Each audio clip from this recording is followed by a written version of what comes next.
একটা অনুষ্ঠানে পাচ্ছি, সেটা আমাদের বিরাট বড় পাওনা, আপনাদেরও পাওনা। আপনারা অনেকবার এখানে ফোন করেছেন, জানতে চেয়েছেন মহারাজকে কবে আবার লাইভ অনুষ্ঠানে পাবেন।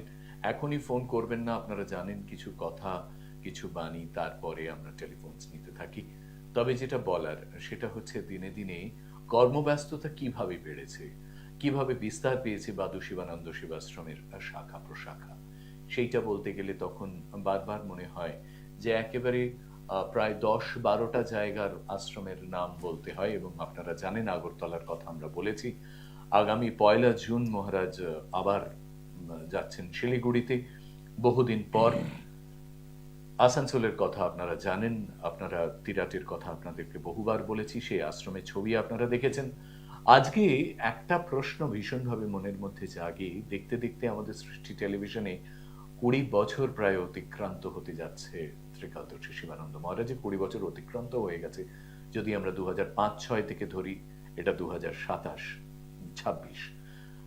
আমার একটা জিনিস ভীষণ মনে হয় যে তিনি আসুন বা না আসুন, সোমবার এবং শুক্রবার তার যে অনুষ্ঠান বিগত এত বছর ধরে আপনাদের কাছে পৌঁছেছে, তাতে কিছু মানুষ এই জায়গাটায় নিশ্চয়ই এই ভাবনাটাই উপনীত হয়েছেন যে এখনো কেউ কেউ আছেন যারা অন্যের কথা ভাবেন, পুরোধায় থেকে কাজ করেন, এবং কোনোভাবেই এই আশ্চর্য একটা জগতে যেখানে সারাক্ষণ ন্যায় অন্যায় দোলাচলে চলছে, সেখানে তিনি তার মতো করে কাজ করে গেছেন।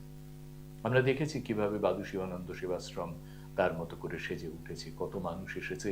আপনারা জানেন সুমিতা দি এখানে আসে, আপনারা জানেন অন্যান্য ভক্তরাও এসেছে, তারা কথা বলে গেছে, তারা জানিয়ে গেছে কিভাবে তারা সম্পৃক্ত হয়েছে মহারাজের সাথে। আজকের এই অনুষ্ঠানে প্রশ্ন তো নিশ্চয়ই অনেক থাকবে, আপনাদের কাছেও থাকবে। আশ্রম কেন্দ্রিক কোনো আলোচনা থাকলে নিশ্চয়ই আপনারা করবেন। মহারাজের কাছে একটা কথা, এই চলার মধ্যে, এই যে সময়ের একটা বিচরণ ক্ষেত্র, তার ব্যবধানে তিনি এই সমাজকে কিভাবে মূল্যায়নের মধ্যে নিয়ে যাচ্ছেন। তিনি বারবার বলেছেন, তিনি মায়েদের কথা বলেছেন, সন্ধ্যারতির কথা বলেছেন, তিনি আমাদের কৃষ্টির কথা বলেছেন, সহবত শিক্ষার কথা বলেছেন। কিছু মানুষ নিশ্চয়ই শুনেছেন, শুনছেন, দেখছেন। একটু আগেই মহারাজ বলছেন যে আগের মতো সৃষ্টি টেলিভিশন তো নিশ্চয়ই মানুষ দেখে, তাহলে কি আমার কথাগুলো শোনে? নিশ্চয়ই শোনে, তা না হলে অলরেডি আমরা শুনতে পাচ্ছি যে ফোন এসেছে। তো মানুষ শুধু কি নিজের জনহিতকর কারণে কি জানতে চাইবে না, না শুধু ব্যক্তিগত কারণেই তারা ফোন করবে? আমরা বিশ্বাস করব যে মানুষ আরো বেশি করে এই আশ্রমকে ঘিরে তাদের স্বপ্ন, তাদের ইচ্ছে, তাদের শান্তি সবটুকুকে নিয়ে এগিয়ে আসুন এবং এগিয়ে যেতে থাকুক শ্রীকালদর্শী শিবানন্দ মহারাজের এই কর্মকাণ্ড। আজ আপনাদের সকলকে নমস্কার এবং স্বাগত জানিয়ে তাঁকে প্রণাম জানাই, এবং বহুদিন পর মহারাজকে একটি লাইভ ফোন ইন অনুষ্ঠানে আমরা পাচ্ছি, সেই জন্য তার কাছে কৃতজ্ঞতা। আপনাদের সকলকে ধন্যবাদ, স্বাগত। জয় হোক। একদিন মাটির ভিতরে হবে ঘর, মোনা আমার কেন বাঁধো দালান ঘর, মোনা আমার কেন বাঁধো দালান ঘর। প্রাণ পাখি যাবে উড়ে দেহ পিঞ্জর হতে, ধরা ধামে সবই রবে তুমি যাবে চলে। বন্ধু বান্ধব যত পিতা মাতা দ্বারা সুত, শেষের দিনে সবাই হবে পর, মোনা আমার কেন বাঁধো দালান ঘর, মোনা আমার কেন বাঁধো দালান ঘর। জয় মা, জয় ঠাকুর শ্রী রামকৃষ্ণ। আজ তোমাদের সাথে কিছু কথা বলতে এসেছি। কথা তো আমি বলি, যারা ফেসবুক বা ইউটিউব দেখো, সেখানে আমি বিভিন্ন বিষয় নিয়ে তোমাদের বোঝাবার চেষ্টা করি। তুমি কে? কে তুমি? তুমি হরি না মন্টু না শ্যাম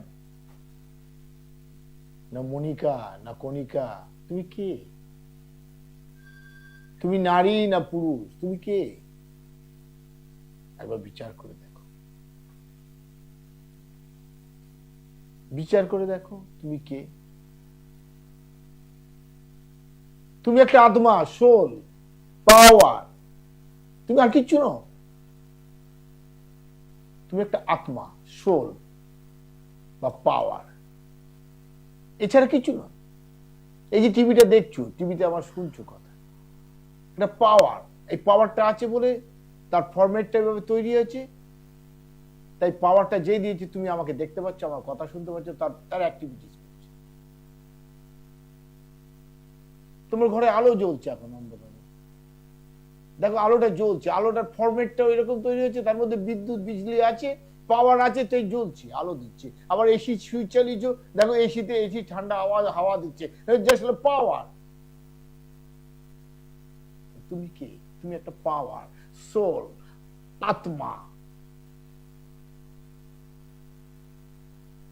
চিন্তা করে দেখো, তুমি অ্যাক্টিভিটিস, তুমি হিউম্যান বডিতে আছো, তাই হিউম্যান বডির মতো তুমি অ্যাক্টিভিটিস, হিউম্যান ফরম্যাটে রয়েছে, তাই যে তুমি হিউম্যানের মতো তুমি অ্যাক্টিভিটিস গুলো করছো।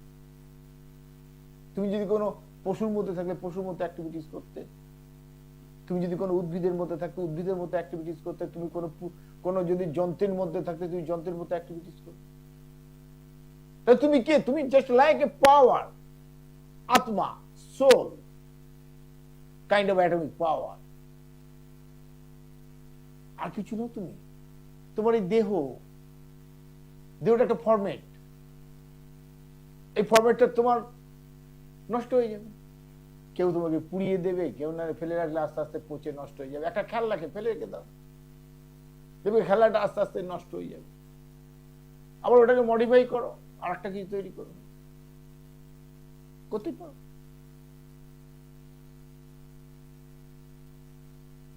তাহলে তোমার এই যে দেহর প্রতি যে আসক্তি,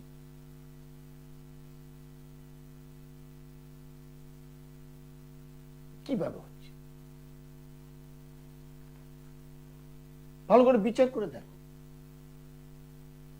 তোমার মনটা কি না? মন হচ্ছে কতগুলো চিন্তা।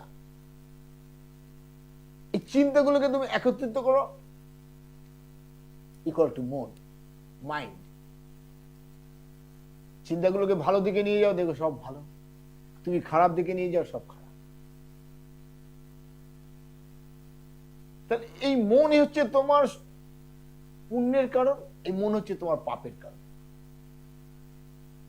এই মনই তোমার সুখের কারণ, আনন্দের কারণ, আবার এই মনই তোমার দুঃখের কারণ। তোমরা বলো দুঃখ, জানেন আমার ওর জন্য এত দুঃখ হলো, ওর কারণে আমার এটা দুঃখ হলো, আমার এটার জন্য আমার এটা দুঃখ হলো। বলো কি না? বিচার করে দেখো। কিন্তু মানুষের দুঃখের কারণ কি? আনন্দের কারণ হচ্ছে মন, সুখের কারণ হচ্ছে তোমার মন, আর দুঃখের কারণ হচ্ছে তোমার মন। পাপের কারণও তোমার মন, পুণ্যের কারণও তোমার মন। প্রথমে বললো কি তুমি কে না? তুমি একটা পাওয়ার, তুমি একটা ফরম্যাট, হিউম্যান ফরম্যাটে রয়েছো, তাই তোমার অ্যাক্টিভিটিস গুলো মানুষের মতো।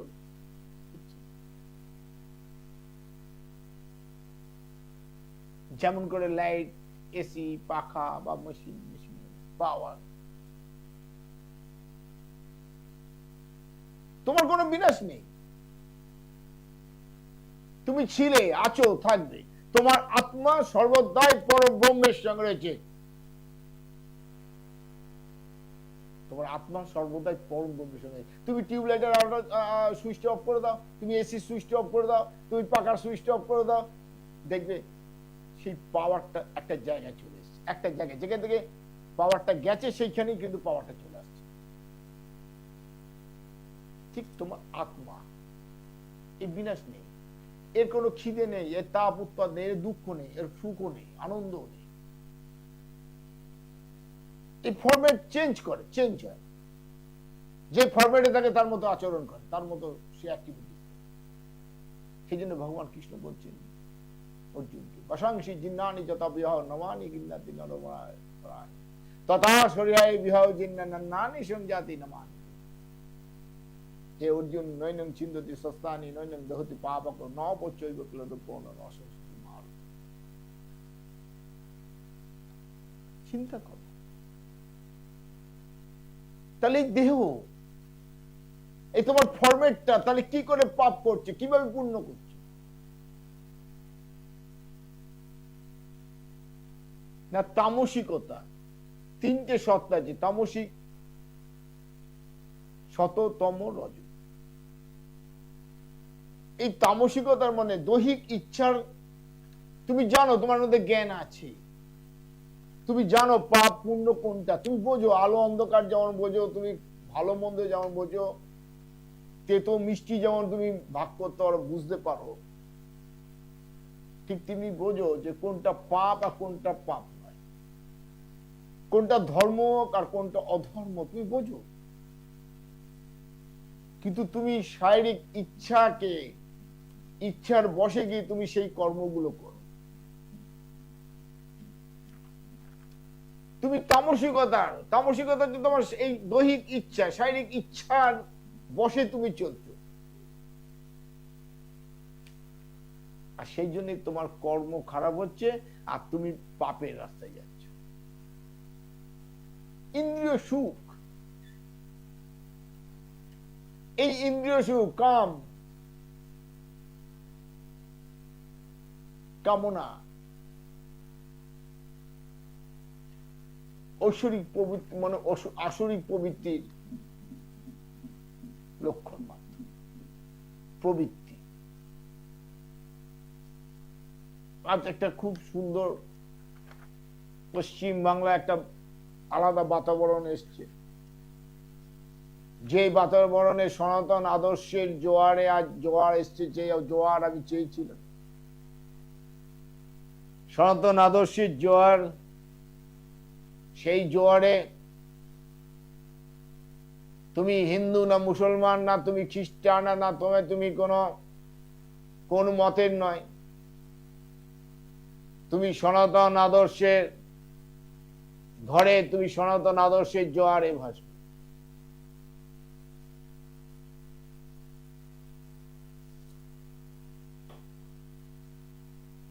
মহাশক্তি একটাই, মাধ্যম বিশেষে তার প্রকাশ।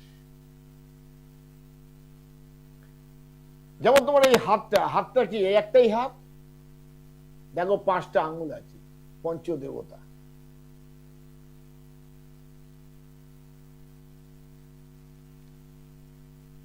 এক একজন এক এক রকম ভাবে এক এক মতে আছে, মানে কিন্তু সেটা তো ধর্ম নয়, মত।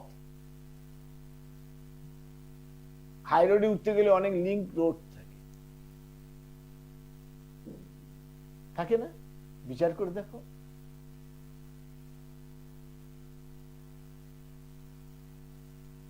তাহলে তুমি তোমার সুখের কারণ যখন তুমি, তোমার দুঃখের কারণ যখন তুমি,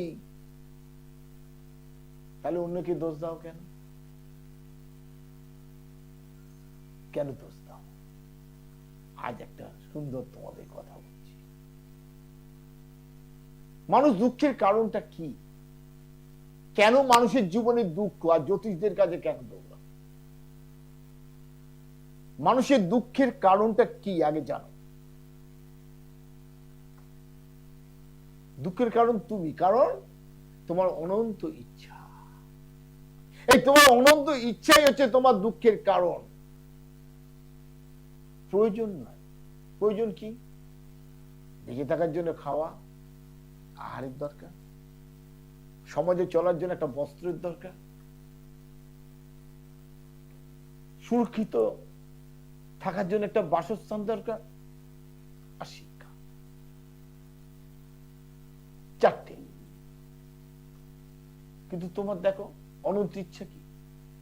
ভগবান যা কিছু দিচ্ছেন, যেটুকু জোটাচ্ছেন, তাতে তুমি পূর্ণতা পাচ্ছ না, সন্তুষ্ট না। তুমি চাইছো আজকে ডাল ভাত চচ্চড়ি হয়েছে, একটু মাছ হলে ভালো হতো। মাছ যখন হবে তখন হচ্ছে আরো অন্য অন্য কিসব মাছ আছে, তাই হলে ভালো হতো। ইচ্ছা। তারপর কি মাংস হলে ভালো হতো। তারপর না ওই যে মোবাইল ফোনে হিসেবে অ্যাপস আছে না, জমেটো টমেটো কি বলে, অর্ডার দিয়ে একটু খেলে হতো। তারপর তাই না একটু রেস্টুরেন্টে গিয়ে, তারপর রেস্টুরেন্টের মধ্যে তো হবে না, একটু ভালো স্টার স্টার স্টার বস্ত্র দেখো, এটা পরলে ভালো তো, ওটা পরলে ভালো। আলমারি ভর্তি হয়ে যাচ্ছে মেয়েদের, আমার মায়েদের তো কাপড় রাখার জায়গায় হয় না, তাও বলে ওই কাপড়টা ভালো লাগতো, একটা ভালো হয়। অনন্ত ইচ্ছা, বাসস্থানও তাই না, সুন্দর ঘর আছে, ভাবছি আর একটা ঘর হলে ভালো, একটা ঘর হলে, শুধু ঘর হলে মানে আবার ইন্টারিয়র ডেকোরেশন হলে ভালো হতো, এইরকম ডেকোরেশন একটু এরকম। আচ্ছা বলো তো, আজ পর্যন্ত কাউর ইচ্ছা পূরণ হয়েছে? বিচার করে দেখো, আজ পর্যন্ত কাউর ইচ্ছা পূরণ হয়েছে? যদি কাউর একজনের এই বিশ্বে ইচ্ছা পূরণ হয়, তাহলে আমি বলবো তোমারও ইচ্ছা পূরণ হবে। আজ পর্যন্ত কাউর ইচ্ছা পূরণ হয়নি গো, কাউর হয়নি, তা তোমার হবে কি করে? তুমি যা ভেবে, যে ভেবেই কর্ম করো না কেন, পাওনাটা হচ্ছে তার ভাবনার উপরে, তিনি যেটা ভেবে রেখেছেন সেটাই তুমি পাবে। তুমি ভাবলে হবে না আগামীকাল তুমি কি পাবে, তিনি ভেবে রেখেছেন। সেই জন্য তো বলি কর্ম করো, কর্ম করো, ভাবনাটা তার উপরেই থাকবে। তিনি ভেবে রেখেছেন, যদি 10 টাকা ভেবে রাখেন, তুমি 10 টাকা এক নয় বেশি পাবে, তাহলে কিসে তুমি ভাবছো? তুমি কর্মটা সঠিকভাবে করো, সৎ কর্ম করো। একটা মানুষের সম্মান অর্থ দিয়ে পাওয়া যায় না। আজকে অনেক অর্থ অনেকের আছে কিন্তু সম্মান পায় না। আজকে দেখো না, এই তো সরকার পড়ে গেছে, আজকে কে সম্মান করবে ওদের? আর একদিন তোমরা ওদের আসলে পরে তাদের কি লোকজনের হই উল্লাহ, উল্লোধ্বনি, শঙ্করধ্বনি, কত কিছু, আজ তারা সম্মান পাবে? তাহলে অর্থ দিয়ে সম্মান হয় না। কিন্তু বিদ্যাসাগর মশাই আগেও সম্মান পেয়েছেন, এখনো পাবেন, আগামী দিনও পাবেন। রবীন্দ্রনাথ, স্বামী বিবেকানন্দ, ঠাকুর শ্রীরামকৃষ্ণ, সাধক সম্প্রদায়, বড় বড় মহাত্মারা, লেখক, সাহিত্যিক, বিজ্ঞানী, তারা কি অর্থ দিয়ে সম্মান অর্জন করেছে? সম্মান 3টে কারণে অর্জন করা যায়। কি কি জানো? একটা হচ্ছে ব্যবহার তোমার, 2 নম্বর হচ্ছে সৎকর্ম, আর 3 নম্বর হচ্ছে চরিত্র। এই 3টে যদি তুমি ঠিক থাকে তোমার ভেতরে, তাহলে তুমি এই জগতের সম্মানের অধিকারী হবেই হবে। কেউ তোমাকে সেইখান থেকে সরাতে পারবে না। আজকে যারা সব রাজনৈতিক নেতারা ছিল, দেখো না যে কি অবস্থা, তাদের ব্যবহার কি ছিল ভাবো, তাদের চরিত্র কি ভাবো, আর তাদের কর্মটা সৎ ছিল কিনা ভাবো, তাহলে তারা সম্মান পাবে। এই 3টে কারণ যদি, 3টে এই যদি ঠিক তোমার মধ্যে থাকে, একটা হচ্ছে চরিত্র, সৎকর্ম আর ব্যবহার, তুমি সম্মান জগতে পাবেই পাবে, কেউ রোধ করতে পারবে না। তাহলে বুঝতে পারলে এই জগতের দুঃখের কারণ হচ্ছে তুমি, সুখের কারণও তুমি। যেটা ভগবান দিয়েছেন, উপরওয়ালা দিয়েছেন, তাতে যদি তুমি সন্তুষ্ট হতে পারো, এর মতো সুখী আর কি আছে? কিন্তু তোমরা সুখী হতে পারো না, তোমাদের অনন্ত ইচ্ছা তোমাদের দুঃখের কারণ হয়ে দাঁড়িয়েছে। যাক, আমি তোমাদের সাথে কথা বলবো, এরপরে আরো আসছি। কথা বলার আগে আমি আমার পিতা ঈশ্বর তৎপ্রসন্ন মাকে প্রণাম জানাই, প্রণাম জানাই গর্ভধারী মাকে। আর যিনি আমার সর্বাঙ্গে জড়িয়ে আছেন ঠাকুর শ্রী শ্রী রামকৃষ্ণদেবকে প্রণাম জানাই। তোমরা অন্তত মানুষ হও, মানুষ হও, মানুষ। ভালো লাগার আনন্দের অনুষ্ঠান, শিক্ষার অনুষ্ঠান, প্রাপ্তির অনুষ্ঠান, জ্ঞানের অনুষ্ঠান, স্নেহের অনুষ্ঠান, পরমের কাছাকাছি এগিয়ে যাওয়ার একটা যেন সন্ধান পাওয়া যায়। আর এই যে তিনি 3টে কথা বললেন, যে যেন তোমার ব্যবহারটা সুমধুর হয়, তোমার চরিত্র যেন ভালো থাকে, এবং তোমার কর্মে মনোযোগ এবং নিষ্ঠা থাকে। এই 3টে তোমাকে একটা মহৎ মানুষে পরিণত করে। এবং বিদ্যাসাগরের কথা এলো, রবীন্দ্রনাথের কথা এলো, আচার্য জগদীশ চন্দ্র বোস, ঠাকুর শ্রী শ্রী রামকৃষ্ণ, স্বামী বিবেকানন্দ। যাদের কথাই ধরুন না কেন, এই তিনটে জিনিস কিন্তু আলাদা করে চিহ্নিত করা যায় এই সব মহাপুরুষদের জীবনে। কিন্তু হ্যাঁ, ওই অর্থই অনর্থের মূল যে কথাটা হয়, আজকে এখানে আমরা কারোর চরিত্র বিশ্লেষণ করতে বসিনি, কিন্তু তবু একটা কথা তো মানতেই হয় যে এই সমাজ আজকে যেন কোনো দায়বদ্ধতাই হারিয়ে ফেলছে। আমরা সেই দায়বদ্ধতা থেকে বেরিয়ে আসতে পারি, নিতে পারি কিনা, আবার পুনরায় সেখানে পৌঁছতে পারি কিনা। জীবনের ছন্দ, জীবনের আনন্দ, জীবনের খুশি, জীবনের মাহাত্ম্য, জীবনের প্রয়োজন। ওই যে প্রয়োজনের কথা বললেন না মহারাজ, যে তুমি যে জীবনের প্রয়োজন খুঁজছো, সেই জীবনের প্রয়োজন কতটুকু, কতটুকু লাগে নিজেকে ঢাকতে, কতটুকু লাগে নিজেকে খেতে, সেই জায়গাটা মনে করার চেষ্টা করো। আমাদের এই আনন্দ ধামে আপনারা সবাই স্বাগত। একটু পরেই আপনারা টেলিফোন করতে পারেন, আমরা সে ব্যাপারে নিশ্চয়ই কথা বলবো। কিন্তু তার আগে মহারাজ বলছেন না যে আমি তোমাদের বিভিন্ন ধরনের গল্পের মধ্যে দিয়ে যেন একটা যাত্রার মধ্যে দিয়ে আমরা যাচ্ছি। আমরা আরো শুনতে চাই তার কাছ থেকে। আপনারা যে যেখানে আছেন, নিশ্চয়ই এই অনুষ্ঠানের যে একটা আলাদা মাহাত্ম্য আছে, একটা আলাদা স্বাতন্ত্র্য আছে, সেটা নিশ্চয়ই এতদিনে বুঝেছেন। অনেকে আমাদের চলার পথে ফোন করেছেন, তারা কথা বলেছেন, মহারাজের কাছে আশীর্বাদ চেয়েছেন।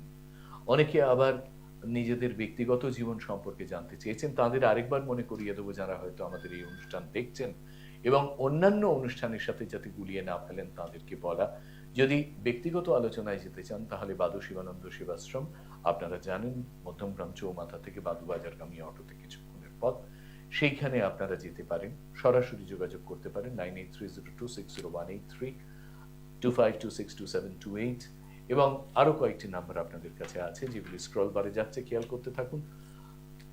25262626 আরেকটি নাম্বার।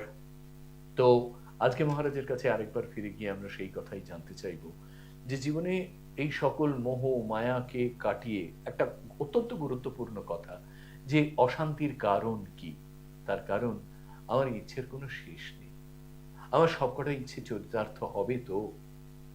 হ্যাঁ, আমার অমুকে অসুস্থ আছেন, আমি নিজে চলতে পারছি না, এই বোধ, এই ভাবনা আমাকে কুরে কুরে খাচ্ছে, আমি কিছুতেই এর বাইরে ভাবতে পারছি না। সেই ভাবনা, সেই এগিয়ে চলা প্রত্যেকটা মানুষের জীবনে যদি আসে, তাহলে পৃথিবীটা আরেকটু সুন্দর হয়ে যেতে পারে, আরেকটু আনন্দ মুখরিত হতে পারে, আরেকটু ইচ্ছা অনিচ্ছার প্রান্তে গিয়ে আমরা দেখতে পারি যে জীবন সকলের জন্য, শুধু আমার জন্য। এই চলাচলে ত্রিকালদর্শী শিবানন্দ মহারাজের মতো মানুষকে আমরা পেয়েছি। আমাদের সময়, আমাদের জীবনে তিনি ঘুরছেন ফিরছেন, আমাদেরকে উপদেশ দিচ্ছেন, নিজে পুরোধায় থেকে কাজ করছেন। এ তো বড় কম পাওয়া নয়। আমরা সেই দিকে তাকিয়ে থাকবো তিনি কি বলছেন আরো একটু শোনার জন্য। কে আছেন একবার টেলিফোন লাইন সেটটা দেখুন। হ্যাঁ, নমস্কার। হ্যালো। হ্যাঁ দাদা নমস্কার, আমি টালিগঞ্জ থেকে বলছি। হ্যাঁ বলুন। আমি একটু মহারাজের কাছে একটু আশীর্বাদ চাইছি আমার ছেলে মেয়ের জন্য। হ্যাঁ, আপনি কে বলছেন? কে বলছেন? আমি মৌসুমী সরকার বলছি। মৌসুমী সরকার, আপনি এই অনুষ্ঠান কি আগে দেখেছেন? হ্যাঁ হ্যাঁ হ্যাঁ, মহারাজের অনুষ্ঠান দেখি। আচ্ছা। আগে দেখেছি আমি, প্রায় 2 মাস পরে আবার লাইন পেলাম। আমি 2 মাস পরে চেষ্টা লাইন। করেছি, পাইনি। আচ্ছা আচ্ছা আচ্ছা। মহারাজের অনুষ্ঠান কে আলাদাভাবে চিহ্নিত করতে ইচ্ছে করে এই অশান্ত পৃথিবীতে? হ্যাঁ, মহারাজের প্রোগ্রাম দেখতে খুব ভালো লাগে। এর আগেও আমি আশীর্বাদ নিয়েছি মহারাজের থেকে। আবার একটুখানি আশীর্বাদ চাই। কখনো সুযোগ হলে আসবেন। উনি তো সারাক্ষণই আশীর্বাদ দিচ্ছেন সকলকে। কখনো তিনি যেখান থেকে তার জীবনের চলাচলের সূত্রপাত, বাদু শিবানন্দ সেবাশ্রমে কখনো আসবেন, শুভেচ্ছা নেবেন, আশীর্বাদ নেবেন, এবং আমার মনে হয় যে সময় যে আপনি ওখানে কাটাবেন, অনেকের মতো, লক্ষ লক্ষ মানুষের মতো আপনারও মনে হতে পারে সেই সময়টা একটা আশ্চর্য প্রাপ্তি জীবনে। কেমন? খুব ভালো থাকবেন, এবং মহারাজের আশীর্বাদ আমাদের সবার জন্য যেরকম আপনার জন্য। নমস্কার। জীবনে এইরকম ধরনের কত টেলিফোন একসময় এসেছে, আমরা নিয়েছি, আমরা পেয়েছি, কথা বলেছি। আর আজকে আরেকবার মনে করিয়ে দিই, কোনো ব্যক্তিগত আলোচনা নয়, এইরকম আশীর্বাদের জন্য। এবং যদি আশ্রম কেন্দ্রিক কোনো আলোচনা থাকে, আগামী 1 জুন থেকে মহারাজ আবার আমাদের উত্তরবঙ্গে শিলিগুড়িতে তিনি চলে যাবেন। সেখানে যে আশ্রমের কথা বারবার বলেছি, সেখান থেকেও তিনি অনেক সময় লাইভ অনুষ্ঠান করে থাকেন একটি স্টুডিও থেকে। চোখ রাখবেন সেই দিকেও। আমরা মহারাজের কাছে আরেকবার ফিরে যাই। সেই জন্য তো আবার কথা বলি, মানুষের দুঃখের কারণ হচ্ছে অনন্ত ইচ্ছা। প্রয়োজন তো ওই ভ্যানওয়ালা মুটেওয়ালা তারও মিটে যায়, কিন্তু আমাদের মেটে না। আমাদের অনন্ত ইচ্ছাই আমাদের দুঃখের কারণ। কিন্তু আমরা তো মানুষ, কিসের জন্য মানুষ? মানুষ বাদে দেখো পশু পক্ষী যারাই আছে, তিনটি বিষয়ের মধ্যে আবদ্ধ, তিনটে কর্মের মধ্যে আবদ্ধ। কি? খাওয়া, ঘুম আর বংশ বিস্তার। তা তুমি তো মানুষ, তুমি যদি এই তিনটের মধ্যে থাকো তাহলে তো পক্ষী পশু জীবজন্তু থেকে তুমি তফাৎ কি করে? একবার ভাবতে পারো। ওরা তো এই তিনটেই করে। ওরা খায়, খিদে পেলে খাবার জন্য দৌড়ায়, খাবার শিকার করে, খাবার খায়, খাবার সন্ধান করে, পেটটা ভরে গেলে ঘুম আসে, ঘুমায়, আর বংশ বিস্তার। তুমি মানুষ, তুমিও যদি তাই করো, কেন তোমাকে মনুষ্য এই মনুষ্য জন্মটা দিলেন ভগবান? একবার ভেবে দেখেছো? তোমাকে তো গরু করতে পারতো, কুকুর করতে পারতো, ছাগল করতে পারতো, বাঘ সিংহ করতে পারতো, মানুষ কেন করলো? মানুষ এই জন্যই করেছে, মোক্ষ লাভের জন্য, ভগবানের শরণাপন্ন হওয়ার জন্য। অর্জুনকে ভগবান বলছেন না, অর্জুনকে ভগবান বলছেন, হে অর্জুন, তমেব শরণং গচ্ছ সর্বভাবেন ভারত তৎপশ্চাৎ পরার শান্তি স্থানং পশ্যসি শাশ্বতম। অর্জুন, আমাদের পূর্ণ সমর্পণ করো। যার ভাবনাই আমার প্রাপ্তি, তাহলে কর্মটাই আমার, আমি কর্মটা করতে পারি। তিনি তো দেবেন যা দেবার। আর সেই কর্মটা যদি সৎকর্ম হয়, নিষ্ঠার সঙ্গে হয়, ভালোবাসার সাথে, সততার সাথে, তাহলে তো আমার জীবনে পূর্ণ প্রাপ্তি হবে। ঈশ্বরের চরণ লাভ করাই তো আমার মোক্ষ লাভের একমাত্র উদ্দেশ্য। মোক্ষ লাভ কি? মোক্ষ লাভ কেমন, কিরকম? সবাই বলে মোক্ষ লাভ, কিছু না, মোহমুক্ত। এই মোহমুক্ত হওয়াকেই বলা হচ্ছে মোক্ষ লাভ। যেদিন তুমি এই সমস্ত বিষয় সম্পত্তি বাহ্যিক জগতের এই মায়ার জগৎকে যখন তুমি এই মায়ার জগৎ থেকে যখন মোহমুক্ত হতে পারবে, সেদিন তুমি মোক্ষ লাভ করবে। সেদিনই তুমি তোমার জন্ম মৃত্যু ইচ্ছার উপর নির্ভর করবে। তুমি সেই দিনই ভগবানের পুণ্য লাভ করবে। এই সংসারে তিন প্রকার স্ত্রী আছে। স্ত্রীদের নিয়ে বলি, একটা হচ্ছে উত্তম স্ত্রী, একটা হচ্ছে মধ্যম স্ত্রী, আর একটা হচ্ছে অধম স্ত্রী।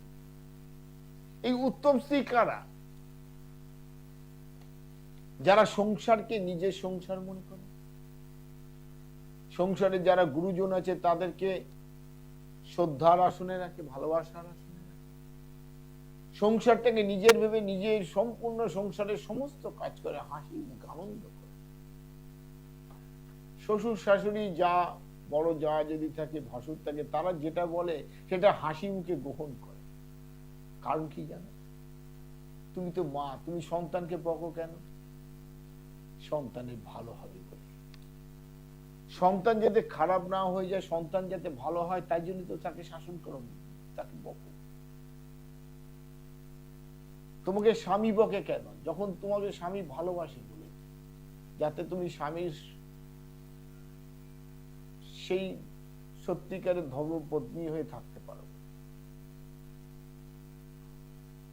গুরুজনরা কেন বকে? শাশুড়ি শ্বশুর কেন বকে? জানতে হবে, সেই তুমি যেমন সন্তানকে বকো তার ভালোর জন্য, তোমারও ভালোর জন্য তারা বকে। এই উত্তম স্ত্রীরা সেটাকে এই ভালোত্বের মধ্যে নিয়ে হাসি মুখে সে সংসারে সব আপন করে নেয়। তারা হচ্ছে উত্তম স্ত্রী, তারা ধর্মপরায়ণ, অতিথি পরায়ণ, বাড়িতে মানুষ আছে তারা আনন্দ পায়।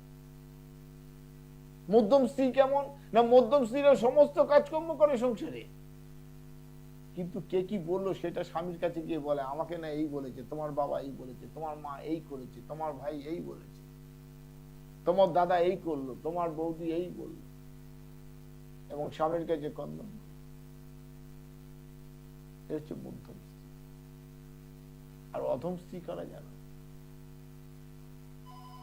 যারা বলে কেন বিয়ে করেছিলে, যদি এটাই দিতে পারবে না, এটাই করতে পারবে, ঘোরাতেই পারবে না, রেস্টুরেন্টে নিয়ে যেতে পারবে না, আমার জিনিস, আমার পছন্দের জিনিস কিনে দিতে পারবে না, অলওয়েজ ডিম্যান্ড ডিম্যান্ড।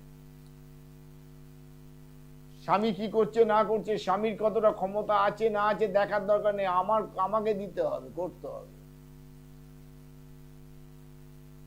এরা হচ্ছে অধম স্ত্রী।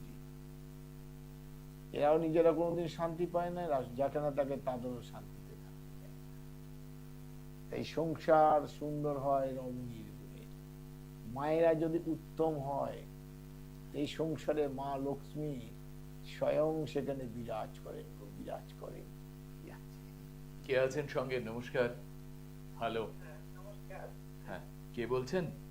আমি একটা কথা বলতে, আমি স্বামীর বিষয়ে একটু জানতে চাই। স্বামীর বিষয়ে জানতে চান? আপনি কোথা থেকে বলছেন? আমি বারাসাত থেকে বলছি।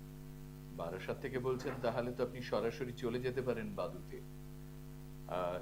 আপনি তো নিশ্চয়ই এই অনুষ্ঠান, না না সবই ঠিক আছে, কিন্তু আমরা এখানে তো আলোচনা যেটা করছি, দিদি আপনি শুনেছেন নিশ্চয়ই, এখানে ব্যক্তিগত প্রশ্নের উত্তর আমরা এই অনুষ্ঠানে নিই না। আপনি আপনার নামটা বলুন।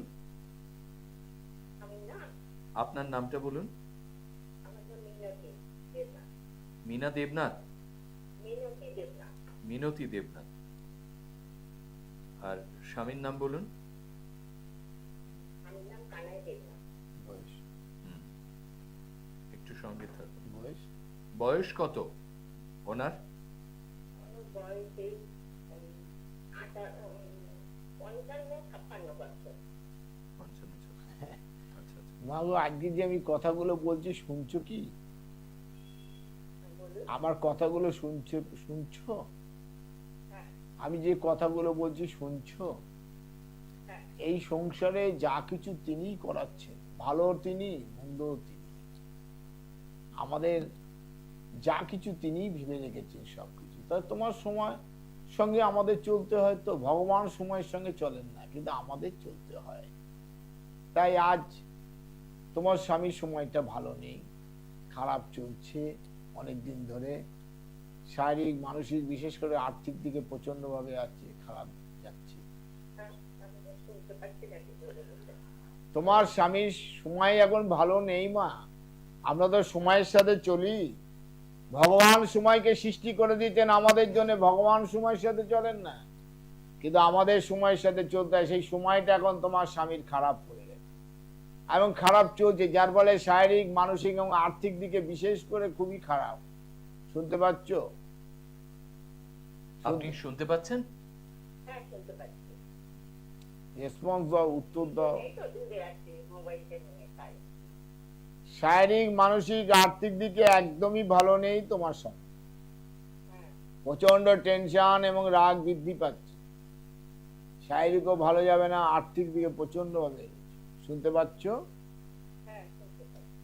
এই জায়গাটা ঠিক না করলে চলবে। চলো, ভগবানের উপর বিশ্বাস রাখো। ভালো থাকবেন, এবং আরো বিশদে জানার জন্য যেরকম বললাম যে বাদু শিবানন্দ সেবাশ্রমে আসতে পারেন। মধ্যমগ্রাম, আপনি তো জানেনই, আপনি যেখানে বারাসাতে থাকেন, মধ্যমগ্রাম চৌমাথা থেকে বাদু বাজারগামী অটোতে যদি যান, বা যদি নিজের জানে যান, তাহলে সরাসরি কাঞ্চনতলা পেরিয়েই বাসা থেকে অটো টেকার সব আছে, বারাসাত থেকেও ডিরেক্টলি আছে, মহারাজ বলছেন।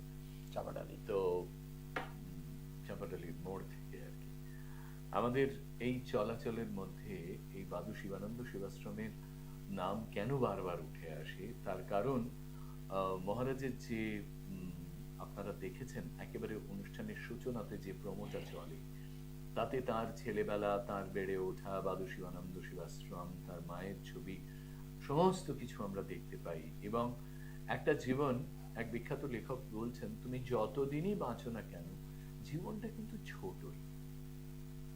তিনি 90 বছর পার করে বেঁচে আছেন। তিনি বলছেন, যতদিনই বাঁচি না কেন জীবন কিন্তু ছোট। এই তো সেদিন শুরু হলো, এই শেষ হয়ে যাবে। কিন্তু তার মধ্যের যে সময়টা কি ধরনের কর্মযজ্ঞের মধ্যে কাটছে, কি ধরনের মানুষের কাছে পৌঁছানোর মধ্যে কাটছে, সেটাই সবচেয়ে গুরুত্বপূর্ণ। এবং সেই কথাটাই তিনি বারবার করে বলছেন যে তুমি তোমার সময়টাকে কাজে লাগাও, সৎ বুদ্ধির মধ্যে দিয়ে কর্ম করো, তোমার চারিত্রিক দৃঢ়তা যেন ঠিক থাকে, এবং মানুষের কল্যাণ এবং প্রয়োজন সাধনে সৎকর্ম বা সৎ চরিত্র, এই ব্যবহার সব মিলিয়ে একটা মানুষ।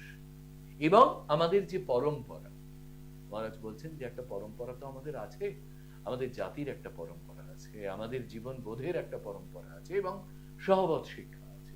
সেইগুলোকে সঙ্গে লাগিয়ে, কাজে লাগিয়ে যদি আমরা এগোতে পারি, নিশ্চিতভাবে, এবং ঈশ্বরে বিশ্বাস, এই কথাটা তিনি বারবার বলেন। এবং তিনি একজন সাঁকোর মতো, একটি সাঁকো যেরকম জুড়ে দিচ্ছে, আমরা যে দিকটা দেখতে পাই না সেদিকটা। মহারাজকে কতবার বলেছি, মহারাজ আপনি কি ওখানে যাবেন? বললো, মা যদি বলে যাব।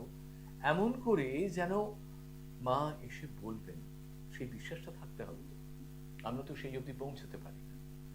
আমাদের এই বিশ্বাসের জায়গাটা থেকে মহারাজকে জিজ্ঞেস করা, এই যে লৌকিক আর অলৌকিক, এই দুই বস্তুর কথা আমরা বারবার বলি, তার সংযোগটা ঠিক কোথায়? খুব সময় অল্প, কিন্তু তারই মাঝখানে মহারাজের কাছে বাহ্যিক জগৎ অর্থের উপর দাঁড়িয়ে আছে গো, অর্থের উপর দাঁড়িয়ে আছে। এই বাহ্যিক জগতে যা কিছু তোমার এই দেহ থেকে আরম্ভ করে, আর দেহের যেগুলো তুমি যা ব্যবহার করে দেহের জন্য, যা কিছু সব অর্থের উপর দাঁড়িয়ে। আর অন্তর্জগৎ ভক্তি মার্গের উপর দাঁড়িয়ে আছে গো, ভক্তি মার্গের উপর দাঁড়িয়ে আছে। বাহ্যিক জগতে সুখ আছে কিন্তু অশান্তি আছে, অসুখ আছে। অন্তর্জগতে ভক্তি আছে, সেখানে শান্তি আছে এবং সুখ, সবকিছু বিরাজ করছে। তাই বলি গো, তোমরা বাহ্যিক জগতে সুখের জন্য লালায়িত, কিন্তু তোমরা তো জানো না, একটা নাটক, একটা সিনেমা যা দেখো তোমরা 2.5 ঘন্টা 2 ঘন্টা, একটা ডাইরেক্টর, একটা রাইটার আর কিছু তার সহশিল্পী মিলে একটা তৈরি করা হয়। মেন রাইটার একটা স্ক্রিপ্ট লিখে তৈরি করে দেয় ডাইরেক্টর, আর ডাইরেক্টর সেই বুঝে তোমাকে শিল্পীদের সেইভাবে তার সেই নাটকটাকে উপস্থাপন, কিন্তু ওটাই বাস্তব নয়। বাস্তবটা হচ্ছে 2 ঘন্টা 2.5 ঘন্টার পরে যেটা আছে সেটা হচ্ছে বাস্তব। এই মায়ার জগতে তোমরা একমাত্র, এই মায়ার জগতে তোমরা ম্যাজিক দেখছো, দেখে আনন্দ পাচ্ছ, হই হই করছো। সেই জন্য সাধক বলছেন, আমি জেনেছি তারা,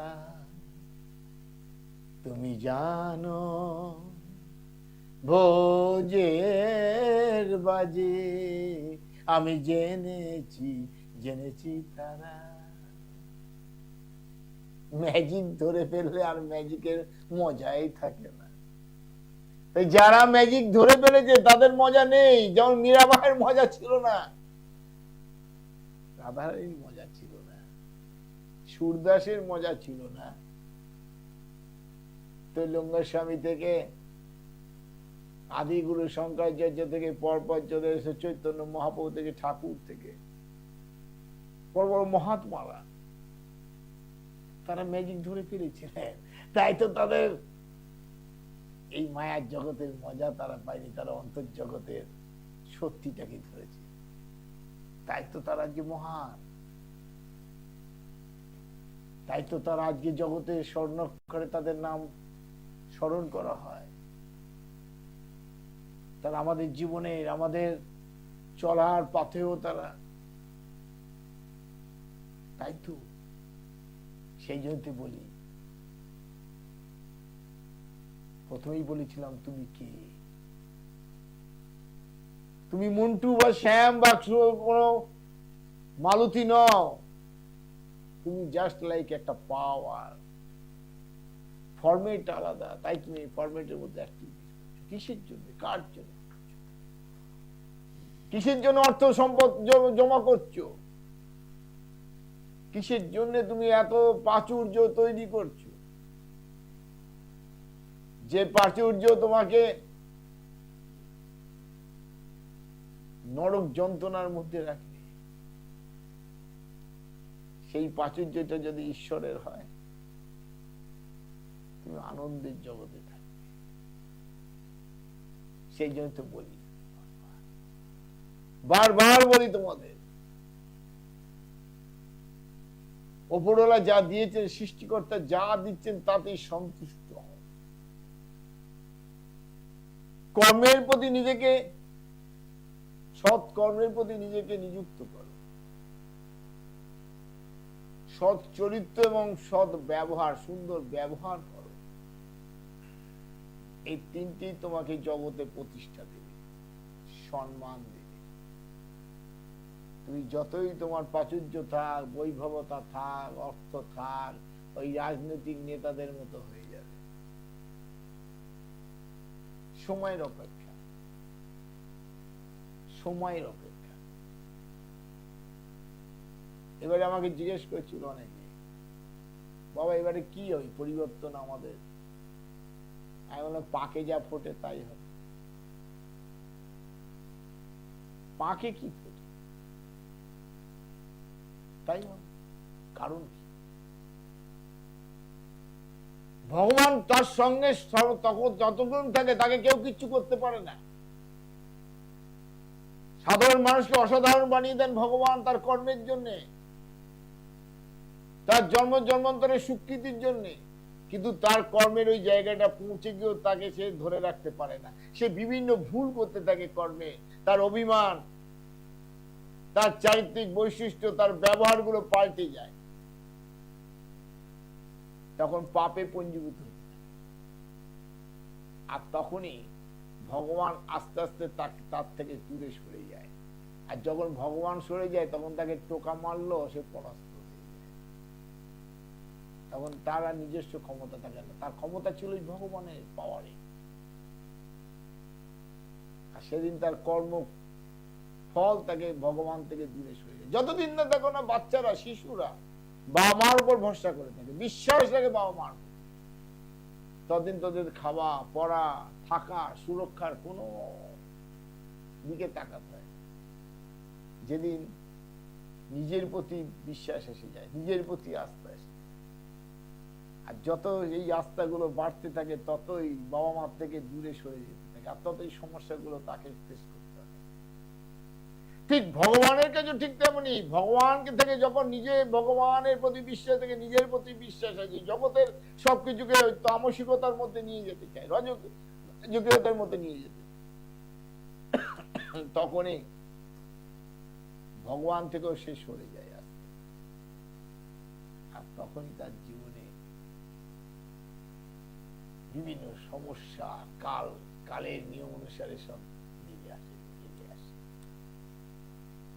তাই জন্য বলি, তুমি যে মতে হো না, যতক্ষণ না ওই ভগবান, ওই সেই সুপার ন্যাচারাল পাওয়ার, তুমি যে বলে ডাকো না, যতক্ষণ না তোমাকে কৃপা করছে,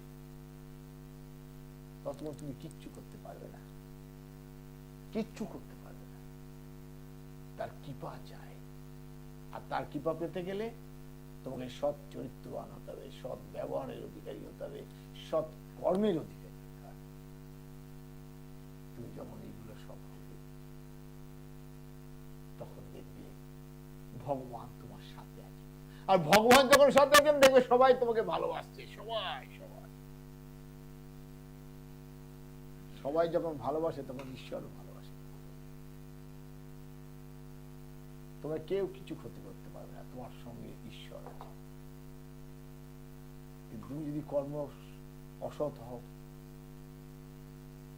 অসৎ চরিত্রের হও, অসৎ কর্ম করো, খারাপ ব্যবহার করো, তাহলে তোমার পাপ পুঞ্জীভূত হবে। মানুষের ঘৃণার পাত্র হয়ে তুমি ভগবান তো সরে যাবে। আর তখনই তুমি সবার শত্রু এসে যাবে, ঘৃণার পাত্র হয়ে যাবে। জানতে হবে সেদিনকে যখন মানুষ তোমাকে ভালোবাসছে না, মানুষ তোমাকে ঘৃণা করছে, তখন জানতে হবে ভগবান তোমাকে ঘৃণা করছে। যে মানুষ তুলে দিয়েছে সেই মানুষই নামিয়ে দেবে। তখন জানো ভগবান তোমাকে দেখতে পাচ্ছে, ভগবান তোমার থেকে সরে গেছে। সেই জন্য তো বলি গো, সৎ চরিত্র হও, সৎ ব্যবহারে আসো, সৎ কর্মের প্রতি লিপ্ত হও। দেখবি জগতে তুমি সম্মানের সেই মানুষ হিসেবে প্রতিষ্ঠা পাবে। সেবা দেবে, সেবা নেবার জন্য কোনো সেবা করার দরকার নেই। আর মনুষ্য জীব হয়ে বেঁচে থেকে লাভ নেই, সত্যিকারের মানুষ হও, মানুষ। সেই জন্যই বলি, এই মনই হচ্ছে সুখের কারণ, এই মনই হচ্ছে দুঃখের কারণ, এই মনই হচ্ছে পাপের কারণ, আর এই মনই হচ্ছে পূর্ণতার কারণ। এই মনকে সৎ কর্ম, সৎ চরিত্র এবং সৎ ব্যবহারের মধ্যে রেখে দাও, ঈশ্বর চিন্তার মধ্যে রাখো, দেখবে তুমিও সেই সত্যিকারের মানুষ হিসেবে মানুষের মাঝেই প্রতিষ্ঠা পাবে। তাই তো বলি, মন চলো নিজ নিকেতনে, মন চলো নিজ নিকেতনে, এ সংসারে বিদেশির বেশে ভ্রম কেন অকারণে, মন চলো নিজ নিকেতনে। এই বললো পাশ্চাত্যকে অনুসরণ করো, তাকে অনুকরণ করো না। ভারতবর্ষের সংস্কৃতি কৃষ্টির আদর্শের মধ্যে নিজেকে ব্যক্তিত্ববান মানুষ হিসেবে প্রতিষ্ঠা দাও, প্রতিষ্ঠা দাও। সেবা করবে সেবা নিবার জন্য নয় গো, সেবা নিবার জন্য নয়। বিশ্বাস করো, অন্ধবিশ্বাস করো না, ভক্ত বোকা ভক্ত করো না, চালাক হো, কার সঙ্গে চালাকি করো না। প্রকৃত মানুষ হও গো, মানুষ হও। আমি তোমাদের সাথে ছিলাম, আছি, তোমাদের সাথে থাকবো, কেউ থাকবো। জয় মা, জয় মা, জয় মা, জয় ঠাকুর শ্রী রামকৃষ্ণ, জয় ঠাকুর শ্রী রামকৃষ্ণ, জয় ঠাকুর শ্রী রামকৃষ্ণ।